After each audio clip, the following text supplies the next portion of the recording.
Hey guys, Bios Ramos, and today we are going to be going over the Miami Dolphins hosting the Seattle Seahawks coming into Hard Rock Stadium.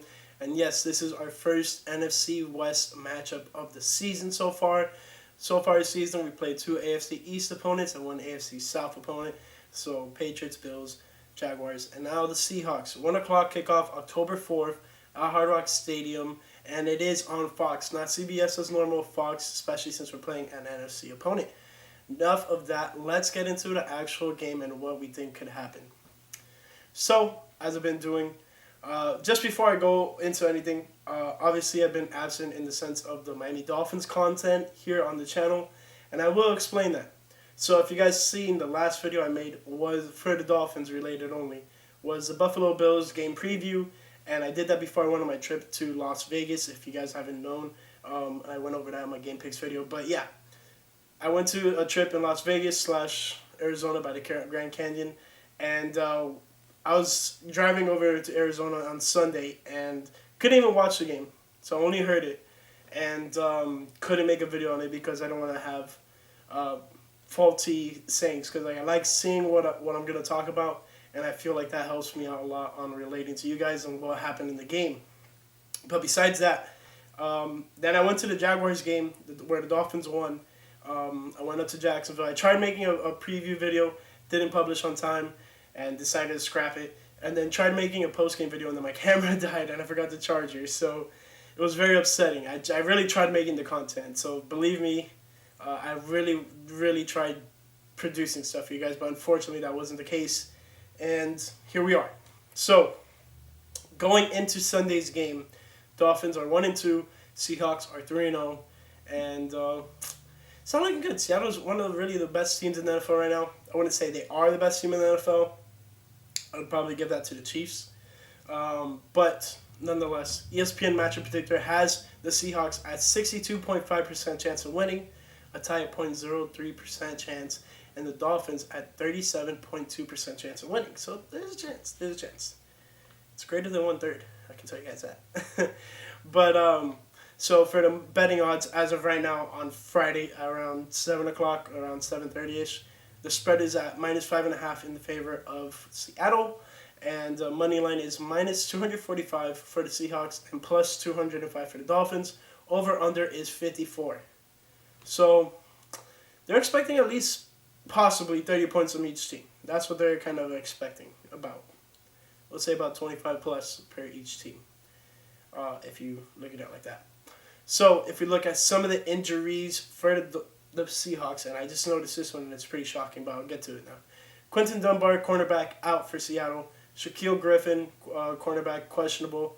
Chris Carson, running back, questionable. I don't think he's going to play at all. They kind of jacked up his knee, and it's so unfortunate for myself because I have him on fantasy, but nonetheless, Lano Hill, safety, he is questionable, and Jamal Adams, safety, is out. So Jamal Adams used to terrorize us twice a year on the Jets, and now he's on the Seahawks, but he's out for this game. So that's a good thing for the Dolphins, let's be real. So when we look at the Dolphins' injuries, we have Byron Jones, cornerback, doubtful. Tua Tagovailoa, questionable. I don't know what happened to him, but I guess he got onto the injury report. Kavon Fraser, safety, he is doubtful. And Solomon Kinley, questionable. Solomon Kinley, great game against the Jags. Great game. I saw a little bit of highlight of his. Phenomenal. So when we are looking at both of the teams, let's go over some of the leaders in terms of statistics and all that stuff. Russel Wilson is having an MVP caliber year. So he has 79 pass completions for 103 attempts, 925 yards, 14 touchdowns, and 1 interception. 1. And then when you look at Ryan Fitzpatrick, after having a great game, only having 2 incompletions last game against the Jaguars, he's at 69 completions for 97 attempts, 679 yards, 4 touchdowns, and 3 interceptions. So not so much production for Fitzy, but it is what it is. First couple games were very kind of slow. First game was the worst.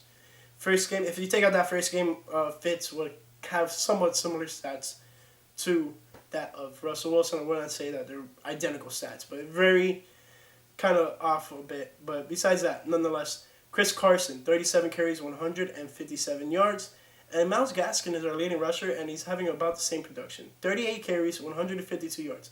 So he's keeping up with Chris Carson in that sense.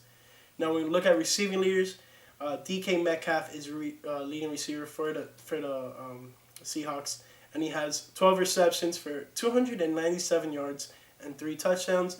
Meanwhile, Mike Gesicki is the Dolphins' leading receiver, 12 receptions, 175 yards, and 2 touchdowns.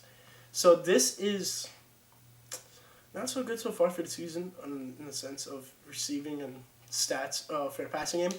But Russell Wilson, luckily, he is spreading out the ball. So his receivers, the next couple of receivers are also leading receivers. So it is what it is. But definitely DK Metcalf is balling out for him. So when you look at the past 3 games for the Seahawks, they've won all 3 of them. And my light just died up there, so excuse that. Try to turn up this one. That's a little better, I guess.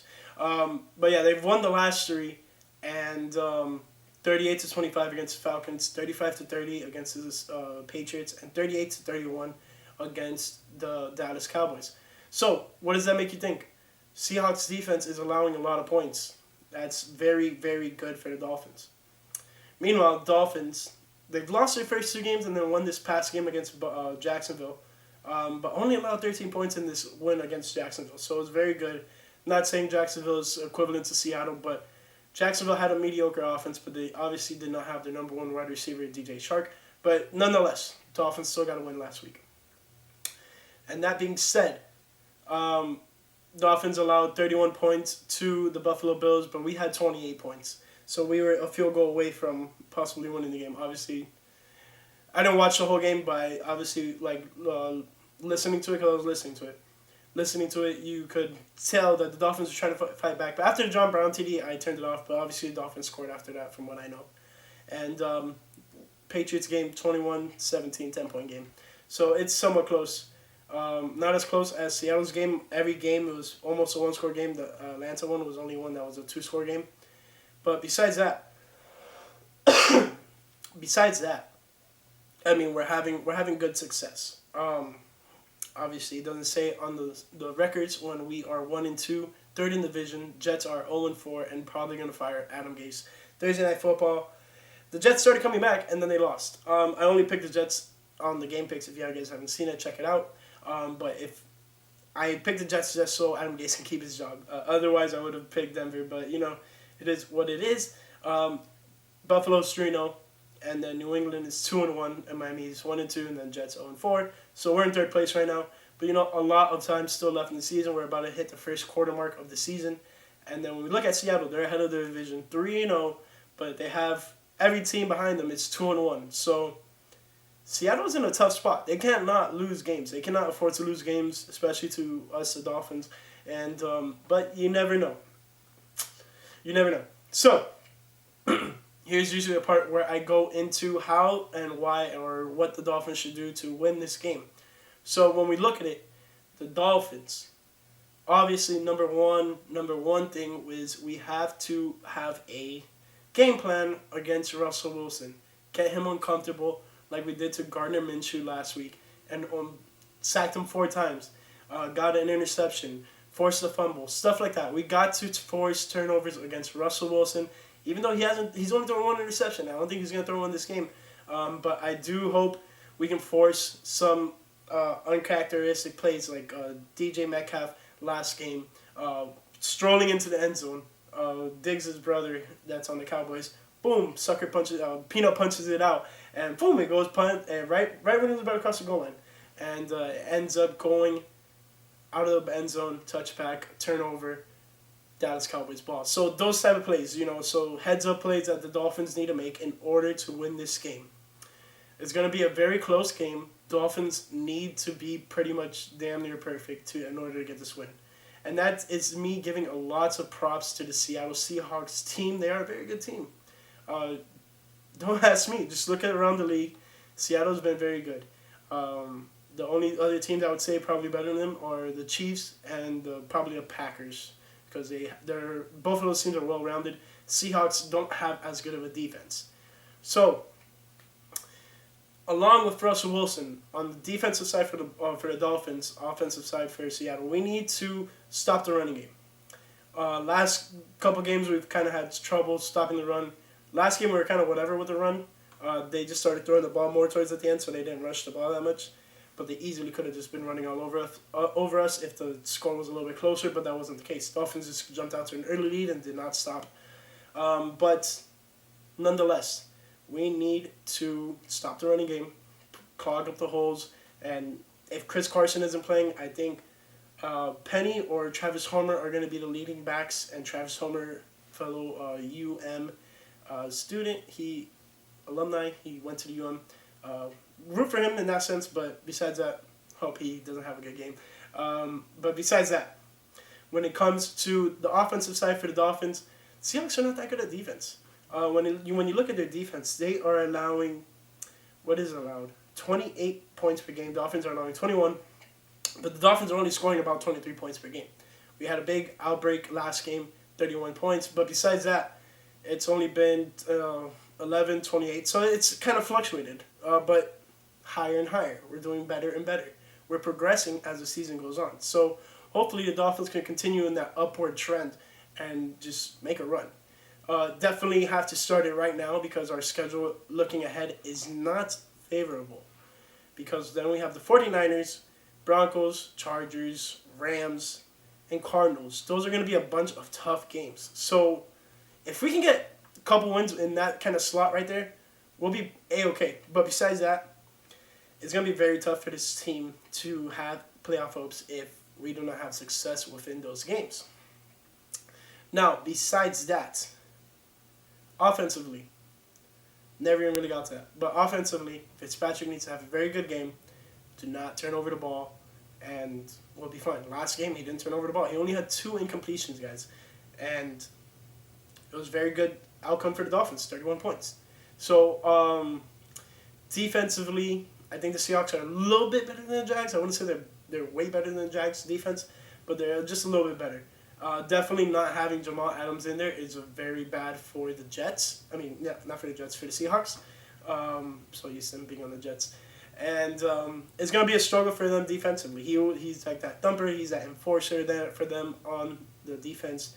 But lots of hope for the Dolphins offensively. Get Myles Gaskin the ball. Myles Gaskin has been showing that he can produce plentiful of plays with the ball in his hands, running and catching. He caught a couple passes last game and he did very well. I was watching the game in Jacksonville, and it was very good seeing one of our players doing very well. A breakout player, no one was really expecting him. It was either Jordan Howard or Matt Brady, even myself, okay? But I'm very happy to see a good amount of production from a running back for our team. You know, he's not posting crazy numbers, 100 yards per game. He's, at 152 yards per season, but he's giving us quality runs. He's averaging about 4 yards per carry. And the Dolphins have a plentiful backfield. Myles Gaskin, Patrick Laird, Jordan Howard, Matt Breda. Like, you have 4 solid backs you can give the ball. And Myles Gaskin is the one that's giving us the most production so far. And that's been great. We obviously need to move along. Jordan Howard gets the ball usually at the goal line, gets those pay dirt type of runs. But besides that, Matt Breda, speed. Patrick Laird, just smart player. Very smart player, and he can catch the ball pretty good. So we have each guy who can do their own kind of thing. So when you need a yard or 2, give it to Jordan Howard. When you just want to keep running the ball, give it to Myles Gaskin. When you need some speed, end-around type of run, Matt Breda. When you want kind of third down kind of back, you put in Patrick Laird. So that's how the Dolphins have been utilizing their backs, and it's been very good. But we need to get the ball to playmakers like Devontae Parker, Mike Gesicki, Preston Williams, and maybe even Jakeem Grant. He made a crazy catch last week, and I thought it was down for a second, but then I saw his hand kind of get under, and I was like, all right, Jakeem, I see you. But nonetheless, do I think the Dolphins are going to win? Maybe. I picked them to win, but, that's just me picking and just trying to put something together. But I am very kind of optimistic of them winning, and here's why. Incline. We're inclining. We're continuing. Boom, boom, boom, right? Going up. So why not? Let's continue going up against one of the best teams in the NFL, kind of show people who we are, and continue off that. and then head into this next stretch of about 5 games. I said 1, 2, 3, 4, 5. 5 tough opponents. I wouldn't say the hardest, but tough opponents. 49ers, Broncos, Chargers, Rams, and Cardinals. Each one of those teams besides the Broncos is, I would say, is 500, besides the Chargers as well. But the Chargers are a good team, don't get me wrong, they're a good team. And Broncos are a decent team. They just got to win last night. So 1-3 for the Broncos, and Chargers 1-2. And then 49ers are 2-1. Rams and Cardinals are all 2-1. So at this point in the season, they are looking like good teams. But we got to see what happens there. But besides that, I just want to see a lot more production. And hopefully Byron Jones can get on the field, because if he does, we have someone who can cover DK Metcalf, Tyler Lockett, and maybe even more. So it's just this game's going to come down to the Dolphins' defense. And then just if the offense can produce very good, we'll be fine. Defense needs to be in a good position to have us doing well. Seattle traveling very far from Seattle all the way in the northwest, all the way down southeast to Miami, Florida. It's a very long flight. And hopefully they're a little bit jet lagged. We'll see. That's about it. I don't want to keep on babbling off your ears. I just wanted to tell you guys why I've been gone in the sense of Dolphins content lately. But besides that, hope you guys enjoyed the video. If you did, make sure to leave a nice thumbs up. Don't forget to subscribe and click the post notification bell option if you haven't done it yet. And don't forget to follow me on Twitter and Instagram @ByAwesomeRamos. And that's about it. And lastly, fins up.